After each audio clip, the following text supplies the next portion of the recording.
आपको मालूम है कि आरएसएस, मुझे यहाँ का इल्म नहीं है लेकिन उत्तर प्रदेश की और बिहार की बात बता रहा हूँ, पहले उन्होंने कोशिश करी तालीम याफ्ता और पढ़े लिखे मुसलमानों को ये साबित करने के लिए कि भाई मौलवियों के और दाढ़ी वालों के बीच में मत जाना, तुम बैकवर्ड कहलाओगे।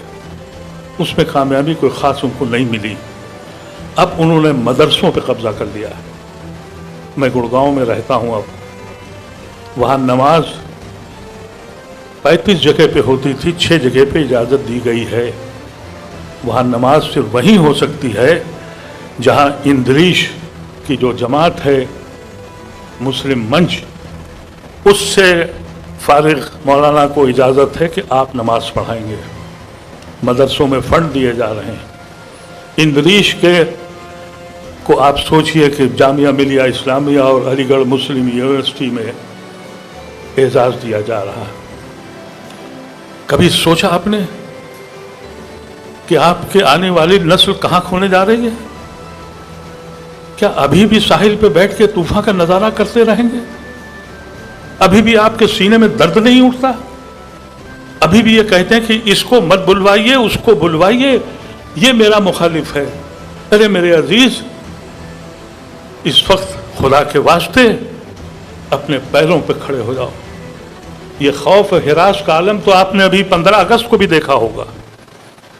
उन लोगों ने 62 साल तक तिरंगा नहीं उठाया। हमने 15 अगस्त सन 47 को जिना का झंडा फेंक दिया और तिरंगा उठा लिया। हमसे कहा कि साबित करो।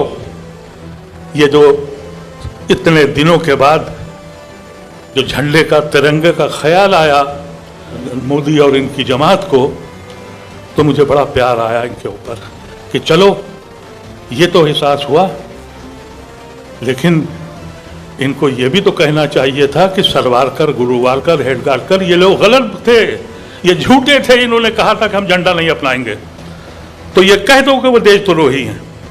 इसकी कहने की तो हम में हिम्मत है ही नहीं।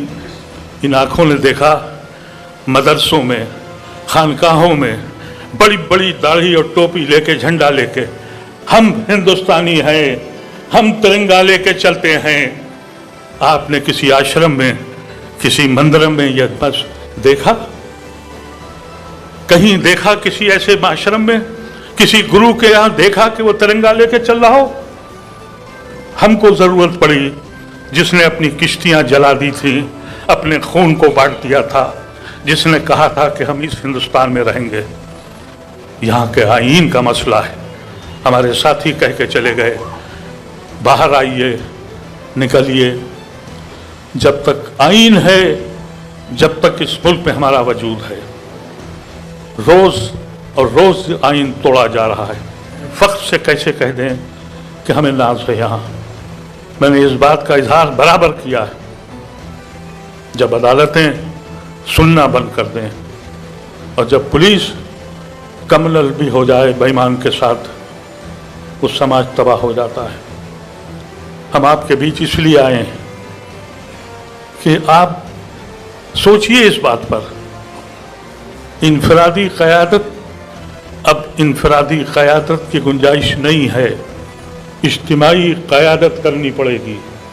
इज्तिमाई क़यादत का मतलब यह है कि इसमें वो वकला भी हों, वो जजेस भी हों, वो फौजी भी हों, ह्यूमन राइट्स एक्टिविस्ट भी हों और मेरी बहनें भी हों।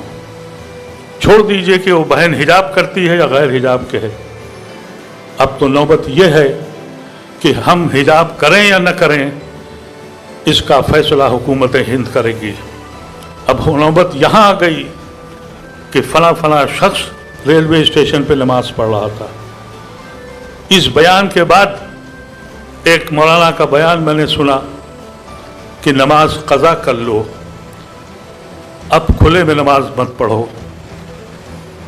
कौम यहाँ खड़ी हो गई और हम अभी भी ये कह रहे हैं कि हम फला मसलक और फला जगह और फला फला पार्टी। मेरे अजीजों, अब कोई और रास्ता नहीं है तुम्हारे पास। एक फैसला करो, अपने को पहचानो, इस मुल्क पे एहसान होगा अगर हमने आइन बचा लिया। शायद आप बहुत से लोग, सियासी लोग और भी हैं, मैंने तो ये फैसला किया और मैंने इस बात को समझा, इलेक्शन जो है वो सिर्फ सियासत नहीं है, इलेक्शन के अलावा भी सियासत की जा सकती है। यहूदी इलेक्शन नहीं लड़ता, पूरे दुनिया पे काबिज है। आरएसएस इलेक्शन नहीं लड़ती, इस जमीन को जहन्नुम बना दिया उसने। कभी इस तरफ भी तो सोच के देखिए। और ये जब मुमकिन है जब आप सोचने लगेंगे, माजी में खोना छोड़ दीजिए। जो खौदें माजी में रहती हैं मुस्तकबिल का खुद का खाका तैयार नहीं करती, ज़वाल की वो आखिरी सतह पर होती हैं जहाँ हम खड़े हैं।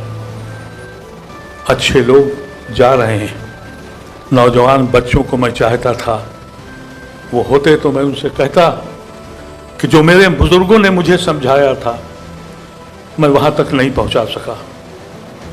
गलती मेरी भी है, हम सब की गलती है, लेकिन हम इसलिए आपके पास आए एक ऐसा प्लेटफॉर्म खड़ा हो जहां हम आंख में आंख डाल के, मोदी हो या कोई सियासी जमात, हम में ये सलाहियत हो कि हम कह सकें कि हम आपके किसी ओहदे या चेयरमैनी के लिए नहीं आए हैं, इस मुल्क के आईन को बचाने आए हैं और आपको बचाने आए हैं।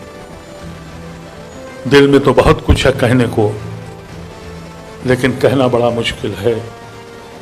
किससे फरियाद करें, किससे कहें? हकीकत तो यह है, कभी कभी तो ये दिल कहता है कि कौन आज़ाद हुआ, किसके माथे से स्याही की रिदा छूटी। मेरे सीने में भी दर्द है महकूमी का, मादरे हिंद पे उदासी है वही। खंजर आज़ाद है सीनों में उतरने के लिए, मौत आज़ाद है लाशों पे गुजरने के लिए। हक़ाइक़ यहाँ पर हैं, ये कोशिश है अल्लाह तबारक व तआला हमको और आपको सोचने समझने की ख्वाहिश दे। हम में से जितने भी लोग हैं, खुदा गवाह है, किसी ओहदे के लालच नहीं है। हमको ये भी नहीं मालूम, ख़ास तौर से मैं अपनी ज़िंदगी के बारे में, मेरी ज़िंदगी का आखिरी लम्हा कब होगा मुझे नहीं मालूम, वक्त बहुत कम है। अब लेक्चर करने का, डिबेट करने का वक्त नहीं है, अमल का वक्त है।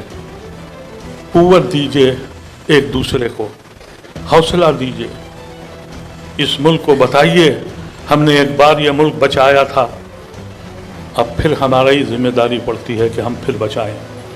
क्योंकि जब एक फैज़ा ये बन जाए, इलेक्शन इस पे होने लगे कि मुल्क तबाह हो जाए, फैक्ट्रियां बंद हो जाएं, नौजवान बेरोज़गार हो जाए, मियाँ को ठीक करना है। और मियाँ को ठीक करने पे इलेक्शन जीता भी जाए, हाकिम वक्त भी बनाया जाए। दूसरी जमातें भी वही करने लगी। 15 अगस्त को उन्होंने तिरंगे से मोहब्बत दिखाई, कांग्रेस ने वो भी झंडा लेके चल पड़े। कांग्रेस को तो उस दिन झंडे के बजाय पूरे हिंदुस्तान को रंग देते, नेहरू, आज़ाद, हिफ्ज़ुर रहमान और सारे अकाबरीन की फोटोओं के साथ कि इनको पहचानो तुम झंडा कहाँ से ले आए हो। लेकिन वो भी लेके झंडा चल दिए, केजरीवाल भी झंडा लेके चल दिए, मौलवी हजरात भी चल दिए। उनके जाल में कब तक रहोगे? आप सोचिए, एक इवेंट बना दिया, उसमें कांग्रेस भी चल पड़ी। अरे भाई, कांग्रेस को क्या जरूरत थी? तुम्हारे पास कौन ऐसा था जो नहीं था? तुम बड़े बड़े बैनर्स लगवाते, नेहरू के, आज़ाद के, कृपलानी के, यदुया के, अम्बेडकर के, रफ़ी अहमद किदवाई के। कोई बचा था? नहीं। जो मोदी कर रहा है वो हम करेंगे। तो जब ऐसी शक्ल पैदा हो, एक ग्रोह तैयार हो, और वो ग्रोह मुसलमानों का, दलितों का, दूसरी जमातों का, जो इस मुल्क की आइन को बचा सकें। मैंने ज़्यादा बात खर्च कर दी, मुझे पर्चा नहीं दिया, बहुत शुक्रिया। लेकिन दुआ कीजिए अल्लाह ताला हम लोगों को सोचने और समझने की तौफीक दे। आमीन।